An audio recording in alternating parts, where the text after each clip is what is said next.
The woman is currently going viral after sharing her experience at a Miami club named Mona Club. They didn't allow her in just because of the color of her skin. And this is a very beautiful woman. People are coming in because, yes, it came as a surprise, as a shock to them. But from the stitches, it seems as if so many people are familiar with the game that they play in Miami and how they do not rock with Black people like that. People are reacting to her video. I am going to be showing you guys her video and as well what people are saying about her video with the remembrance that that place is a sundown town. So without wasting much time, let's get straight into it. Yeah, y'all, I'm trying to figure out why I'm in the middle of Miami. Literally at what time? It's 12:44. It's 12:44. We go to a club called Mona. Do you know this club told me I'm too dark and too thick? Didn't let her in because she's too thick. Dark? Bitches have audacity. What's really going on, Miami? All too dark to get in the club? Yeah, no. Somebody need to let me know what's going on in Miami. Seriously. The crazy thing about what happened in Mona, Miami, where they told the girls that they were too dark-skinned and too thick to come into the club is they are only getting away with that because women are allowing them to get away with that. Because, hear me out, the club ain't shit without women. I don't want to be at a club where there are no women. Men don't want to be at a club where there are no women, and they damn sure ain't going to be spending money. They're not going to be buying sections. They're not going to be buying bottles. That's to impress women. So why would they even be there? The moment we women find out that that is the standard of the club, we should never go there again. I understand if you don't know, but at a certain point you find out. That video is viral. Everybody knows now. Their doors should be shut by the end of the week with no women in line.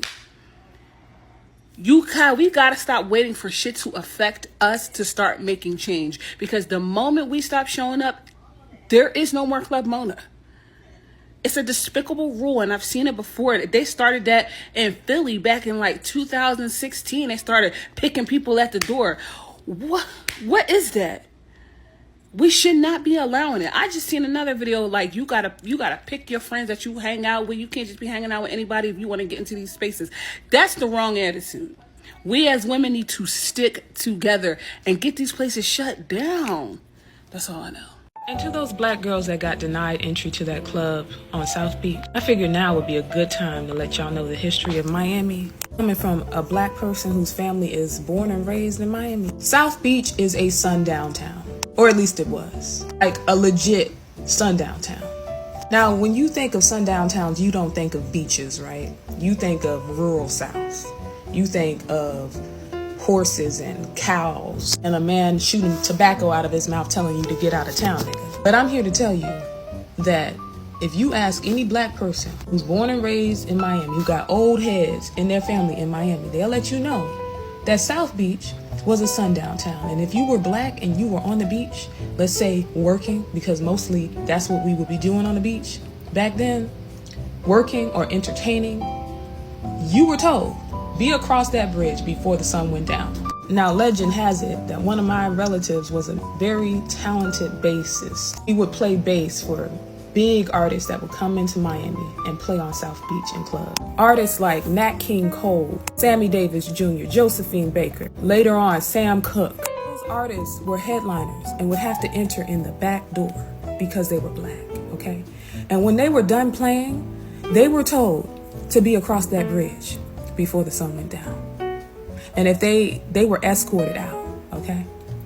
They had to go to Overtown to lay their head at Black hotels that would serve them and accommodate them. This is the history they don't want to tell you. They pretend like this never happened. That Black history in Miami has been erased for a reason. That's why I see so many people talk about going to Miami or moving to Miami and not realizing how racist it is. This is still in the soil. You have people who live on South Beach who was there when it was still a legit sundown town. This is during my mother's generation. This is not even my grandma. Okay, that was, but it's not even that far back. It's not that far back. Okay? Don't be shocked. They try to erase this, but I just want y'all to know it was a sundown downtown. Say it with me. Sun downtown. It has evolved into colorism now and racism from other ethnic groups, other white ethnic groups in Miami. But the tradition is still there. It's still there. Y'all remember when Gorgeous Doll said that she can't bring her friends on every type of event around every type of guy or whatever? Because, you know, their image don't fit what the people she, you know, trying to pursue is gonna mess with. And then the girls that went to the Club Mona in Miami, they just got discriminated against. And at the end of the day, you do have to realize that places, especially big cities, they have certain standards for image. They're based off of aesthetics. They based off of aesthetics. And you cannot, it is wrong, but at the end of the day, that's just how it is.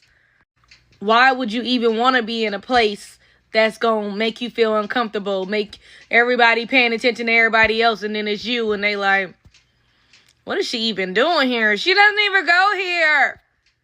And that's reality. Like, working in the clubs in Las Vegas, if you're going to be black, you got to be either perfect body, BBL body, real pretty in the face, skinny body, no tattoos, you know, minimum tattoos. Like, it is discrimination, but at the end of the day, that's their standards because they think that their patrons will prefer other type of woman. So these clubs, with their image and their aesthetic, they prefer certain type of woman, some that fits more the beauty standards. So, me being dark skinned, I know that sometimes I ain't gonna make it into certain stuff. I can't do certain stuff, like, or I'll be hanging out with, you know, my friends, and I know that, okay, they gonna get chose first, because that's just how the dynamic is for that type of person that's around. You know, ballers. That's just what it is. Like, you're not gonna be let in everywhere. You're not gonna fit every beauty center, especially when it comes to big cities, big clubs, classy things. Stop going to Miami thinking you getting in them clubs, because you not. And the girls that warned y'all, I don't know how many times, how colorist and fat phobic they are in Miami. How many times do the girls got to tell y'all? I mean, y'all really don't listen, especially when it comes to your weight.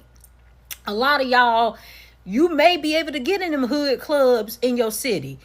You know, they call anything thick in the black community, right? Long as that butt big and wide, they'll call you thick, even if you got a stomach and big arms and everything else to match it. I mean, don't shoot the messenger. I'm telling you the truth. I'm telling you the truth. I done been overweight, and I done had people refer to me as thick, and I'm like, no, I'm bigger than thick. All right, y'all just call anything thick. All right, anytime the butt there, it don't matter if it's big and wide and misshaped, y'all will still call it thick. All right. That's a topic for a whole nother video. But anyways, y'all be going down to Miami and trying to play the same games that you play in your home city. And it ain't the same game. It's not the same game in New York. It's not the same game in LA. And it's not the same game in Miami. When you go to places like this, there's a lot of money generating from these men. And guess what? They want to keep the men happy. So what do? They bring in the women that the men want to see. And the men don't want to see women that they deem overweight. I'm just telling you what it is, all right? These men who generate all this money have a specific type of woman that they want to see in the club. And if they're going to be spending all that money at the club, they want to see women that they're attracted to. Therefore, they stand at them doors of them clubs and they filter through the women in the line to cater to the men with the money. They gonna keep them men happy because those men are what's generating all the money in the club, right? They don't care about your little $30, $40 that you was gonna pay for admission to get in. Those men in there spending real money. So whatever those men want to see, those are the type of women that they gonna be picking out in that line to bring in there, because they want to entice those men to want to stay in that club and spend money at that club. So even if it hurt your feelings, they don't care. They don't care. Is it right? No. Y'all always worried about stuff not being right. Sometimes it just is what it is.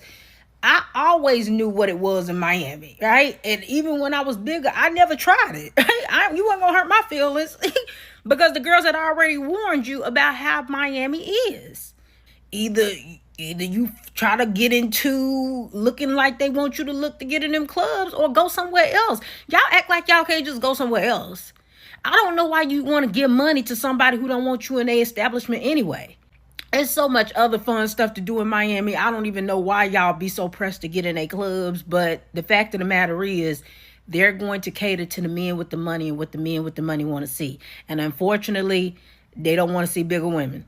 And Club Mona in Miami Beach, your days are numbered. I hope you get closed down. I hope you close down, because what you did to that girl is wrong. What you did was beyond wrong. Did y'all see the video of the girl who says she went to this club in Miami Beach called Club Mona, and she got denied entrance at the door by the bouncer because she is dark skinned and she's a big girl? And the girl, by the way, is a 10.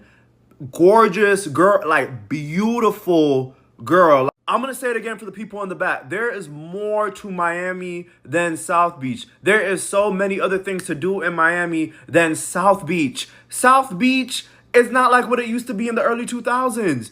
And also, too, that would never happen in Fort Lauderdale. Go to Fort Lauderdale. If you go to Miami, hop in a car, get a rental, and go to Fort Lauderdale. The clubs in Fort Lauderdale, that would never happen. And I bet you that the owner of the club is Cuban. I bought for Donald Trump Cuban. I bought for Donald Trump Cuban. I guarantee you. And tonight, I hope all the big girls, all the beautiful, big, dark-skinned girls, or just girls, go to Club Mona and shake your ass in front of the club. Don't go and just shake your ass in front of the club. Because Club Mona, you were wrong for that. And I hope you close down. Black women, I need you to pay attention. And the only reason I'm addressing black women is because the original video of this Mona woman who got turned away from a club in Miami, she's black, dark-skinned, heavy-set sister, right? I need you to really lock in. As normal thinking people, we know that what you look like, that's your business. As normal thinking people, we don't really care what you look like for the most part. But when you find yourself in situations where money and how you look intersect, yeah, how you look matters. Because the people who are bringing the money into the situation don't want people of a certain aesthetic around them. And that's not just for clubs. That's work. That's other kinds of social gatherings.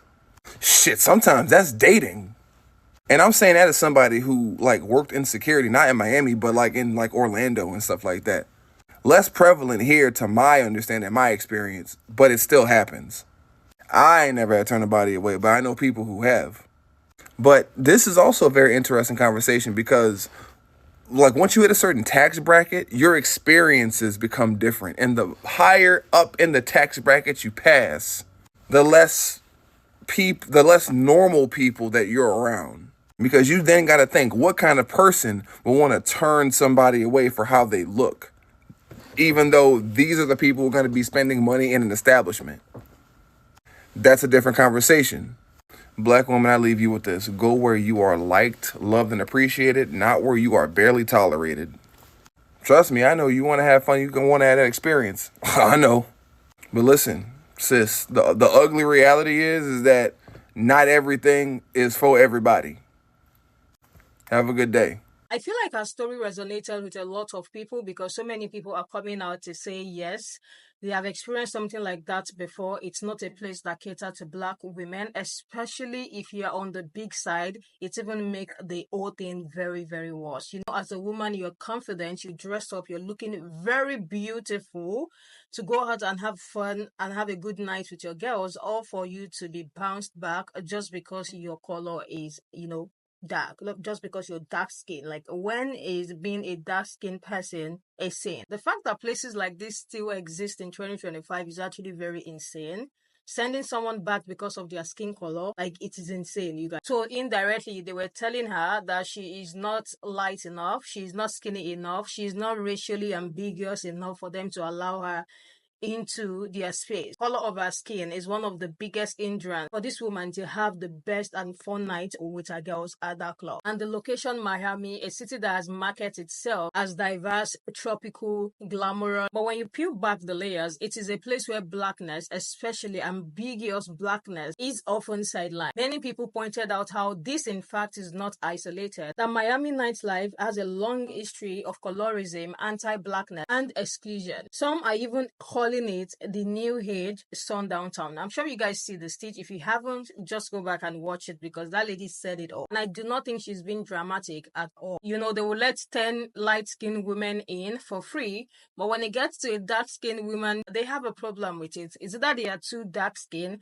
or they are too thick, and if you're both, it's a problem, especially when you're ambiguously black. It's a problem. And that lady is not even too dark. Like, if we were talking about dark skin, there are people who are darker than that. What would they have done to that person? Like, I'm just trying to imagine what will have been the fate of that person, the embarrassment to even begin with, to say you can't go in because you're dark skinned and you're thick. Like, what is our offense? And the crazy part about this whole thing is that these clubs are still going to benefit from black culture. They will play black music all night, have dancers and bartenders moving from Afrobeats to trap and dancehall. They want exactly the vibe that black people bring, but they don't want black people specifically. It is actually insane when you think about it. People are strongly calling out this club and telling them to count their days because this one that they did, they are going to feel it. A lot of people are as well talking about how black people should stop going to the place where they are not welcome, how they should start spending their money where they are welcome. And when you think about it, it is actually sad. Like, very sad, because those three women look beautiful and the lady in question looks so good. I think she did a 3-part series narrating the entire story, but just to sum everything up is that she was turned back because she's dark skinned and because she's thick. I feel like to an extent I agree to the stage of the woman talking about, these people, these, businesses keeps doing these things because women allow these things to go on. Like, this is the reason why they keep doing these things. I feel like if they have stood up at them, for one, what is a nightlife without a woman? Let's be honest. What is a nightlife when a woman is not there? Like, the people they are allowing in, seeing the way they are treating other people because of their skin color, it should even be the ones picking up and saying, we are all women. If you turn one of us back because of their skin color, then expect not to see like others in your club. But the thing is, the population of women in Miami are like Latin women, and you guys already understand the anti-blackness that is rooted in the Latin community. Let me hear what you guys think about this conversation in the comment section. I am going to see you guys in the next